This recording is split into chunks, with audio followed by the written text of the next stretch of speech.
Well, good evening. God, we are right on time, Brandon. Yeah, I tried to get here perfect. We're right on time. I want you to meet this young man. This is Brandon Donovan.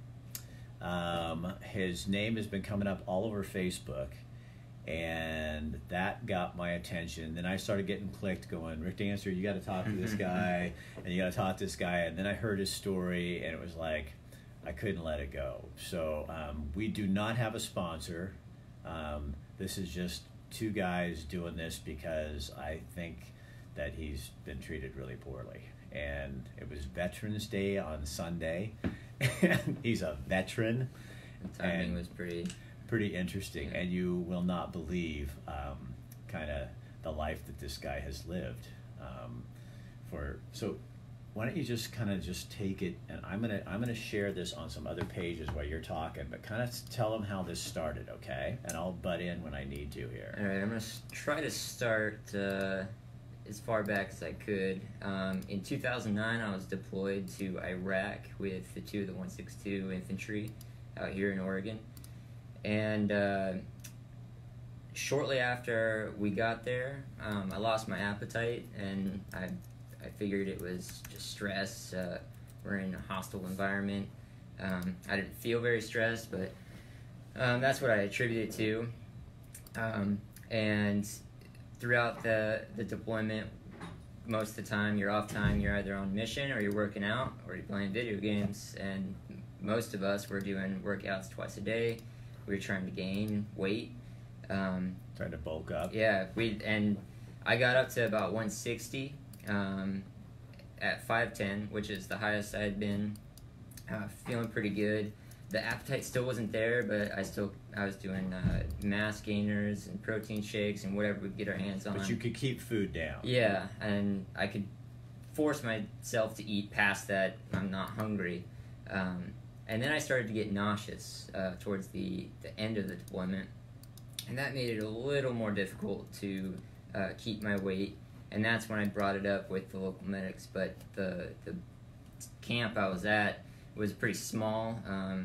It actually was CSC Scania. It was a small camp in Iraq, and the medics didn't really have a lot to try. So they treated for IBS. It wasn't that, and that was all they had.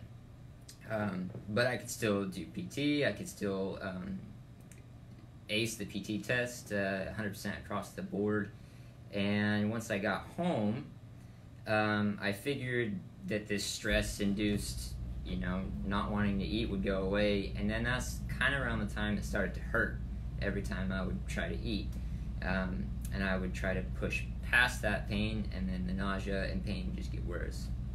I then went to the VA, and shortly after that, they tried to treat for a bunch of different stuff. I had a bag of meds that they had tried, IBS and ulcers, and they sent me on a different tests, and that's about the last I heard from them for about a year, until I went back and was like, it's not, where are we with this test and what's going on? And they went back into trying to test again, and that's when supposedly a doctor had recognized that there could be sort of a celiac compression, which is a main artery that supplies the blood in your upper GI, but that didn't make it to me. And fast forward to 2017, that same doctor had seen me and remembered me, and was like, why haven't you been treated for this? Why are they still treating for IBS and anxiety? And so somebody kind of had a clue to the answer years ago. Yeah, 2013, and we thought sooner, but when we requested the files to look through them, we couldn't go far enough back. So you've been going through this for 8 years, where you can't eat. Yeah. When you do, 10 minutes later, you get violently ill. Yeah. So you're hungry, but you don't want to eat because you know the pain it's going to cause you if you eat. Yeah, so no matter what I eat, and if whatever I drink, because there was a time where I could kind of, the loophole was I could just drink protein shakes, and that started few years ago, 3 or 4 years ago, was another, chink in my armor when I started to get nauseous and pain when I drank very viscous stuff like protein shakes. But it, no matter what I eat, no matter how much I eat, I will start to get pain in my, like, right underneath my sternum, upper stomach. It's really deep and it just gets more full. Feels like a rock trying to squeeze through a small hole. There's nothing you can do. It makes you curl up. The nauseous comes in either before or after. It really just whatever it wants to do. And then after about 45 minutes, just goes away like nothing happened. And that's a bunch of negative reinforcement. So you never want to eat after that. So you now weigh 109 pounds. Yeah. And you're a 28-year-old man. Yeah. 5'7". 5'9" and a half. 5'9" and a half. At 10 when I was in the Army. And you have a waist that's 26 inches around. Yeah, I used to wear 30-32, and now I'm in a 28-30, whatever I could find, with a belt that I have personally notched. I saw it. Further back. So this has been a cluster screw, yeah, to say the least, through the VA system. Yeah. And so when you talk about, now when I said that, you get a little teary eyed. There's a lot that has gone on, and if I could literally talk for days about what I think is mispractice and miscommunication, no accountability, literally just leaving you out to dry. I've been turned away from the Bend VA when I'm established at another VA. The system's not working, at what you're saying. Yeah. And you have been suffering for it, so and now but you've gone to OHSU and you now know what it is. Right. So they gave you an injection. So what's it called? Here's the big word. Ready? Median arcuate ligament syndrome. MALS is easier. It also has a couple other names that are less popular. It's Dunbar or celiac axis. And so it comes in, but right in here, right? So let's take the jacket off. So your sternum's right here. Okay. As you can see that.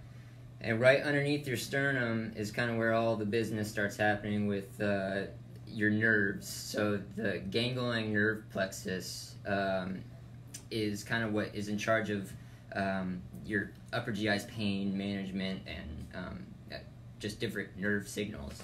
So now after 8 years of being misdiagnosed, told it was something else, he finds out in 2013 somebody kind of had an idea, one doctor had an idea what it was, but then that never got translated and not communicated.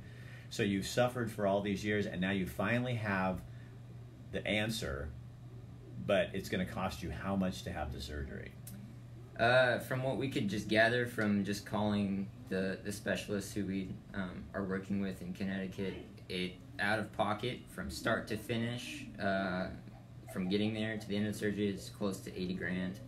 So $80,000, and what they do is they're going to go in here and they can't do laparoscopic, so they're going to cut from the sternum down to the belly button. Excuse me for yeah. We're friends. We're all friends now. And then they go in there, and all they have to do is take out the nerve part that's actually causing you problems. So it's not. I mean, it's a big surgery, but for what you've gone through, you'll get your life back. Yeah. So when I got the injection to get diagnosed for MALS, you have to rule out basically everything, and luckily that's what the VA did about 3 or 4 times over, was rule out everything except this injection, which once everything's out of the way, if this injection, it goes in there and it numbs that nerve. And if you can eat and exercise, and I can press on the area with some force, and I can get the same pain, the discomfort. Once that numbing agent works, and I don't have any of those things, then we know that nerve is chronically inflamed. A lot of the time, people with MALS don't necessarily have nerve inflammation, and that's where the two philosophies how to treat it is separate. There's an ischemic way, which ischemic is like blood vessels and tissue, so blood supply to your tissue. which mouths the ligament right there is got a U shape. It's holding down on that celiac trunk, which stops the flow of blood. So when your stomach's like, hey, I need some more blood to digest this, it's not gonna get it. So that's where pain can occur. Another philosophy on how to treat it or what is causing the main symptoms is a neuropathic or neurogenic, I think is what it's called, where it is caused by the blood flow, but that blood flow isn't causing the pain. The pain is when the celiac artery has nowhere to go. It needs to expand. It's going to try to expand, and instead of going into a really tight ligament, it's expanding back into that nerve, that ganglion cluster. And over time, constant, irritation, it'll go chronic, and then every time you eat, instead of slowly being painful or not being painful at all. And that's where you are. And that's where I am. So were you told that this was just in your head by some experts? A couple times when there was no other explanation, or they just didn't want to send it out to a different specialist outside of the VA. It was kind of, I don't know, recommended that it could be an anxiety or a fight or flight response. So that's why it's for you, it took so long, because this is a question I had for him. Why didn't you go get help sooner? I mean, if this is bothering you, because then you start thinking, well, because I'm being diagnosed and they don't have a diagnosis, then you start going, well, maybe it is. Maybe it is something, stress from the war, stress from being in Iraq, that kind of stuff. When all along, back in 2013, there was an answer. And when you found out that in 2017, that in 2013 somebody that there was somebody had said the word and knew this, what I was livid. My wife was livid. I was livid. That I could have had some remnants of my 20s. I could have been healthy. I could have been ready and healthy for my newborn daughter. I could have a life right now. All my peers are finally in stable careers. They have really good lives, and I'm just there to congratulate them and not to be a peer amongst them. Right. I'm just watching them rise, which I'm not bitter about. I'm more bitter that I'm not going anywhere because I trusted the VA doctors. You can't work. I can't.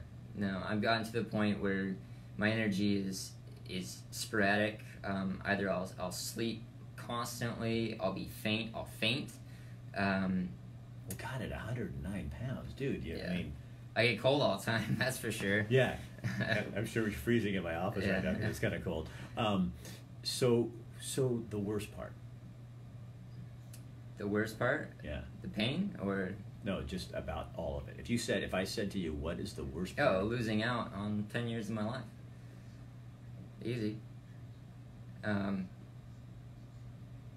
Yeah, I can't put it into words. I'm just so bitter. I've compartmentalized that because I've wanted everyone around me not to feel sorry or feel sad. That I knew in the end that this was going to be fixed, but I didn't know that it would take 9 years and my own. I mean, I had to go out and do this. I had to go find without. Who pays for it? So if you don't go through the VA, I do. So you can't, and you're not going through the VA. We're not sure. We don't know which way we're going because the VA is working ever so slowly to figure out how to do this. They've denied the surgery through outside care. So without outside care, they would have never diagnosed this. Without me, they would have never diagnosed it in the first place. And the outside care says, all right, now that we have a diagnosis, we have surgeons. So why does he have to go outside to a specialist that's going to cost more money when we have our own surgeons? But these are the people. So you go outside the VA and you get diagnosed. Yeah, because they don't have. Had to go. Yeah, they didn't have the tools to do it. So now you want the doctors who are outside that diagnosis, who are experts at this and understand it, to do your surgery, and they want you to stay in the system with people. Do they know how to do this surgery, or do we know? I talked to one of the surgeons. There's 2 surgeons that the VA has sent my way. One of them, I didn't get to ask how many mal surgeries he's done. He knew what it was. That's not enough comfort. But he also said that from what I've told him about Dr. Shu, the doctor I want to see in Connecticut, that he has seen a much higher volume of these cases. So they're even indicating that that's the better doctor. Yeah. So and it's just, there's a board. The doctors, all the VA doctors, they're not out there to make the system terrible and to sludge it up. It's this, there's a board that, I don't know, is behind the curtains, smoke and mirrors, that makes these decisions outside of the doctors. You're mad. Yeah. my primary care has been frustrated, like, with me, although he could eat, this entire time, because he can recommend all he wants, but it gets shot down immediately. Same with the nurses. They're constantly weighing me and seeing me, and like, because I'm malnourished over an 8-year period, my immune system's been compromised, my attention, like I said, I faint. So and we were talking earlier, so he can't hold the job down, because he even to sit down and read, I can't focus. It's the best way to explain it to friends and family. It's like you took a bunch of Benadryl all the time. Like, I'm there and I want to do what I want to do, but my veins are filled with like iron. Like, I can't really move. My mind's foggy, and this happened in the last 3 years or so. Just slowly getting worse. So why did you guys finally come out public and start talking about this? Because I didn't know what to do. I have no other... Once it got denied and the VA wanted to restart with a new consult, which is not the first time that we've started with a new consult, where the new doctor either requests more tests, other opinions, and then we go in this vicious cycle of trying to get a second opinion. It gets denied. The doctor wants to do a different test. He does a test, it comes back negative or whatever. He wants a second opinion, it gets denied, and it just keeps going and going until the doctor's like, all right, well, I'm going to send you somewhere else. And that's within the VA. And there have been, a while ago, between the 2010 and the 2013, there was a vascular expert. I don't know his name. He's just in the file that he saw that there was 50% stenosis. So stenosis is a lack of blood flow through my celiac artery, either from compression or the artery itself. He saw that, but he didn't think that was indicative of my symptoms. And at that time, I had already lost around 25 pounds post-Iraq. And that never got to me. That's why I was mad. When this vascular expert told me this, I believed it. But also another doctor had said that it might be some sort of celiac axis syndrome or a compression syndrome, but that never got to me. The denial of, well, you do have a little bit of stenosis, you have a little bit of compression, but it's not enough to cause your symptoms, so it's got to be something else. And I trust the doctors, and so does my general, my PCP, primary care. He trusts their experts. So that's where we're at. It has to be so frustrating. I get frustrated. I have a great wife that keeps me grounded. When you sit at night by yourself, and the kid's in bed, and your wife is away, do you ever just cry? I get very quiet and very internally mad. I try not to. I have been overwhelmed to where emotions are out of control. What does that look like? It probably looks like me sitting there quietly, but I try to keep it in control. Most of the time, like, if I lose my temper, I leave the house. But do you ever just sit there and go, God dang? I try not to, because it's a vicious circle. It's Right. It's staring in the void. Like, I have no answers for myself, so I can't sit there and fester on it. And I've seen so many other veterans that just give up, or they do just stare at that monster, the undiagnosable void, and they either give up or they find a way out. And I live for them. I don't want to ever just take the easy way out. Well, I'm reading people's comments. They say you should start a GoFundMe campaign. He needs $80,000. That's something they're thinking about. So thank you for saying that, because that just kind of tells them. I also understand that you're a great writer. I wouldn't say great. I would say I write to vent. Like that's how I keep my emotions in check. Is I either take a story of frustration from the VA, and I put some of a humor twist to it through my lens. And that's just kind of what makes the situation better.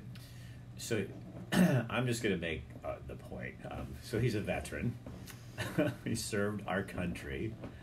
And this is how we serve him. That's disgusting. And I think when people read this on there, I mean, Brandon, I'm really sorry. It's not any of their fault. No, but you know what though? That this is how we treat you. You know. Yeah. You went willing to give up your life, but it's kind of weird, because you really ended up giving up 9 years of your life for the stupidest reasons. You know what I mean? Yeah. That's what I get a little mad about. It's no one's fault except the system that failed me. Yeah, a system that failed. Yeah, you got lots of stuff you're going to have to read when you get home, because I'm not reading it, because I'm just talking to you. But, so the hope. The good news is, we know what it is. Yeah, I finally got a diagnosis after 8 years when I finally got the diagnosis. And it took some time to set in. It was just a bad time to finally get a diagnosis. There's a lot going on. And a couple weeks later, it started to really set in that I have something that I can go after now. Unfortunately, it's rare. Really rare. Yeah, and it kind of felt I had the golden ticket, and I can finally run into the VA and say, "Listen, mister, I finally have it, here you go." And they were like, well, let's just make sure he runs around the bush a few more times and make sure he's really fit for this. And they don't ever fix it quickly. So if they don't do that, you're going to go and do this on your own. Yeah. With the right doctor. And I'm not waiting any longer. I have 1 year left of my 20s. Now, I'll probably be recovering for that 1 year, but it'll be on my own terms. That's the hard part? Yeah. You didn't get to do this on your own terms. No. If I had a choice, probably not. I'd be eating right now, but it's not really my choice. So what's the first thing you're going to eat when you're good, when you're well? Oh, man. What are you going to gorge? What are you going to go? You have to have. See, I'm a steak guy. You're a steak? I will. So you can't go anywhere for steak, because you got to trust the cook that you've never met. So no, you know what? I know John Erickson owns the Centennial Steakhouse. And he cuts a 24-inch, a 24-ounce steak.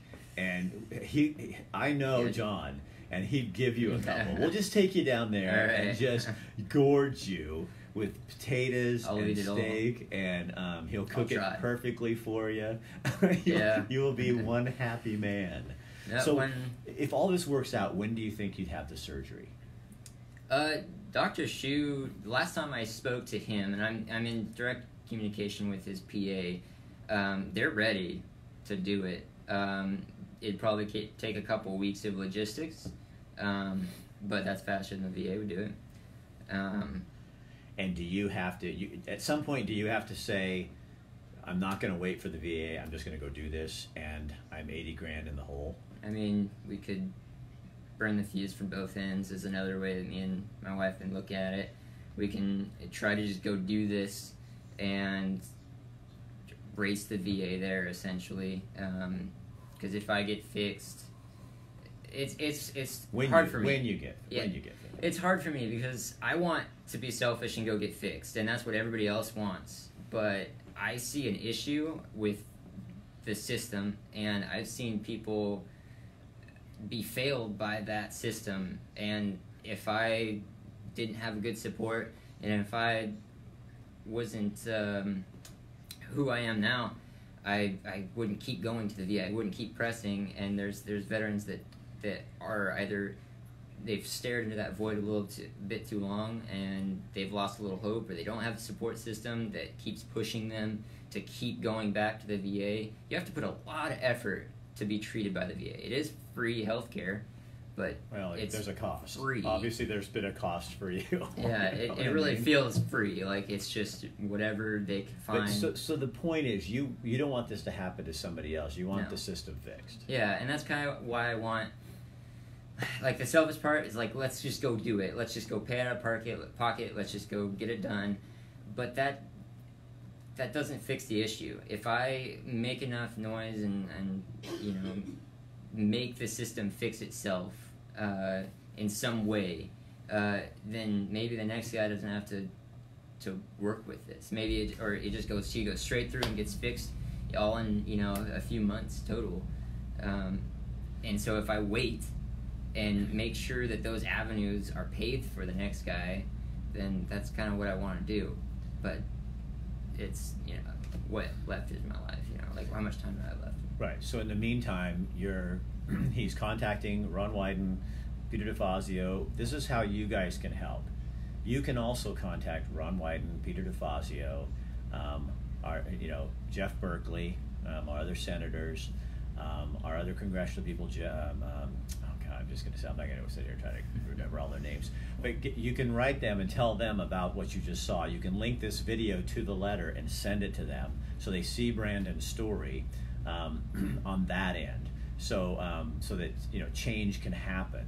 And if you're a veteran with a male, female veteran with the same kind of thing has happened to you, tag onto this, link the video to your email, and send it to their offices. Bombard their offices with information about this story.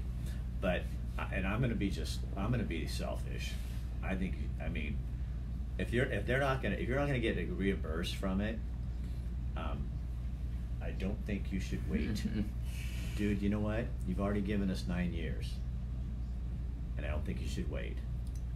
Yeah. Okay, Craig, listen, I understand what you're trying to do, and I think you can still do that on the outside. You can still fight and do that, but this is for you.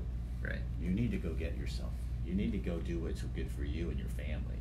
Do you hear me? Yeah. Because I think you've made the point, and now it's up to these people to fight for that. But you have to do what's right for you, because you don't need to give anymore. You are. And I think what you got to look at is that, okay, this is just, you're taking care of yourself so that you can continue to fight this issue, because if you don't, you're going to die, because you're not getting any better.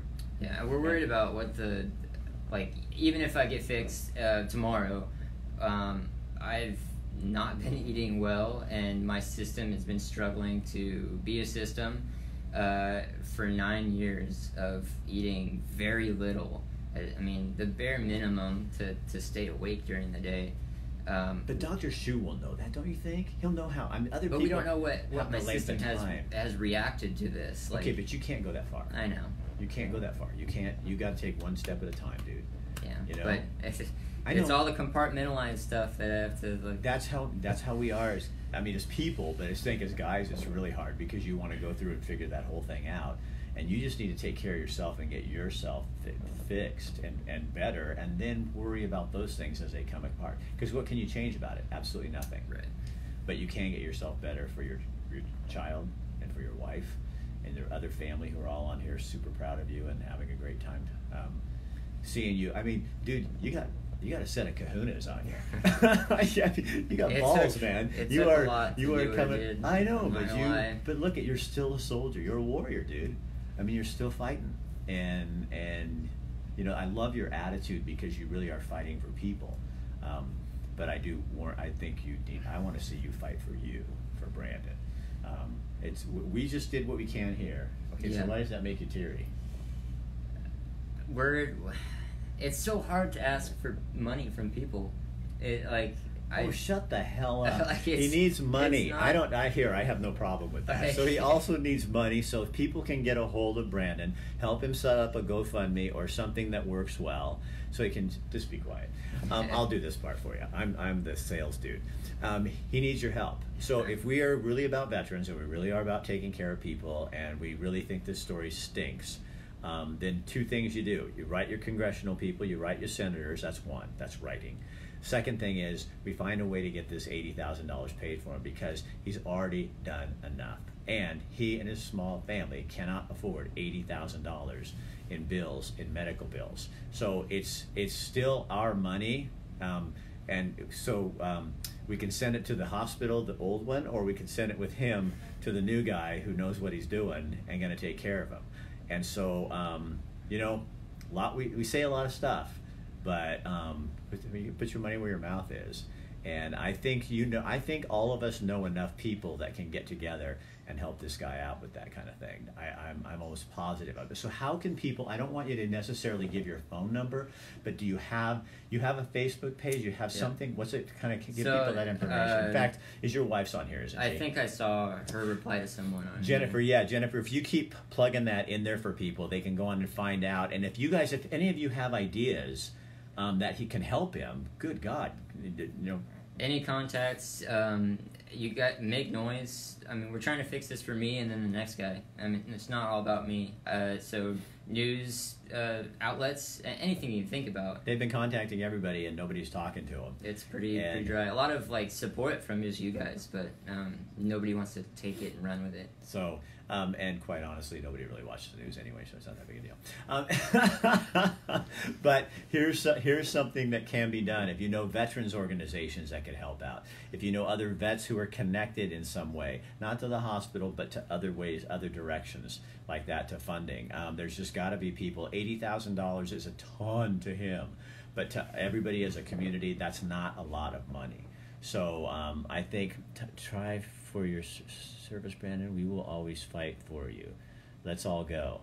So we got a bunch of people excited about that. Here's the other thing you can do, really easy. Share this on your page right now. Just hit share, and I can tell if you do, so I know if you're not. We got a ton of people watching right now. I can see the numbers, and I know it's way higher than that. There's thousands of people on here right now watching. She just linked the email that we set up specifically for this, firedandforgotten@hotmail.com. Okay, so that's the email you can go to. Stacy, dude, I know you have contacts. You are like the biggest, studliest veteran I've ever met in my life. Motorcycle riding, Harley, dude. This guy needs help. He's getting screwed. He needs help. And can you get a hold of them on their website? There's emails right there, Stacy. Go to firedandforgotten@hotmail.com and get information to them. Because don't just leave it on here, you guys, because he'll never be able to read through all this stuff. But again, recap: he has a rare disease. Can't eat. When he does, once a week or something. I try to eat. I mean, when I say eat, like what you guys like think is like a meal, to put it in perspective, like it's take a peanut butter sandwich, you cut that in half, and then I take about 2 bites out of it, and that's all I can do for a few hours. And I'll probably do that twice in one day, and that's what I eat. Otherwise, intense pain, and it's telling you, would you want to eat? If any of you've ever had IBS or colitis or something like that, or irritable bowel syndrome, you just all of a sudden go, I don't want to eat because I know what's going to happen. It's negative reinforcement. Right. Every single time. Like there was a period of time where I started not to get hungry. Like things sounded good. I still wanted to eat, but there was no like hungry feeling. Like it just didn't make me want to go out and eat, or I wouldn't remember to eat. Like when you're super busy and you're into something, you forget to eat. That's kind of how it is all the time. But now you don't want to eat, right? Yeah, now I don't want to eat. My wife kind of reminds me that I need to eat. And it's anything with negative reinforcement. It's just like that. I mean, over time, repetition, time and time again, eventually you just don't want to do it anymore. Right. Wow, I feel better. A little bit. Yeah. Oh, I'm sorry. So you got better hair than me. I had to wear a hat today.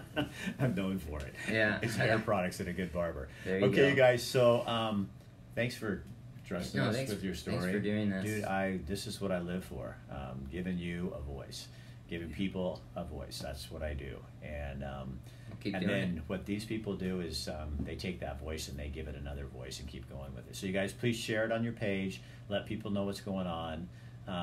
Think of him in your prayers or your thoughts or whatever it is that you do with that kind of stuff, and his family. And then let's just go kick some ass and get this done. Yeah, I'm all for it. Okay. Let's do it. Okay. Thanks for you guys for notifying me. All of you who pinged me with Brandon's story. Yeah, you guys were awesome with that. Yeah, that's how it works. That's how the connections work, so we appreciate it. They're saying, love you, brother. Thank you, Rick Dancer. You're welcome, Anna, and everybody else. So, God, I'm glad I got to meet you. Now keep in touch with me. Yeah, I will. Because I want to know how this goes, and if you know, because I can do little updates like this, and then I'll have you back. I'm not going to charge you. I'll have you back for free. And when you start getting some steam and some stuff like that, you need to push it again. You just call me, and we'll do another one. Let's do it. It's super helpful. So thank you very much, You're and welcome. thank you all guys for coming in and hanging out and hearing my story. It's not exciting, but let's try to make it change. No, it's interesting. It's actually sad, but I think you should start writing about it. I think there's a well, movie. I have to have energy to do that. So again, you guys, my sister just came on. Judy, this guy, you got to go back and watch this because amazing story, and we need to get people together. You're connected into areas. He needs money to get this surgery that he needs that he's not getting through the veterans system, and he's a veteran, and he hasn't been able to eat right for 9 years. So he weighs 109 pounds, and he's 5'9.5", and a 26-inch waist, and he's starving, and he needs help. So that's what we're doing here today. So I just repeat that because that was my sister on there. Okay, somebody says start a blog. Okay, well, he's going to go back and he'll read all these comments, and it's really good too to go back and if you can say stuff to people like that, just when you're going on, it'll stay on the feed. You can just say stuff to people. Oh, okay. Yes, I've never done one of these. I'll teach him. I'll give him a quick little lesson. All right, you guys. See you later. Yeah, thank you guys.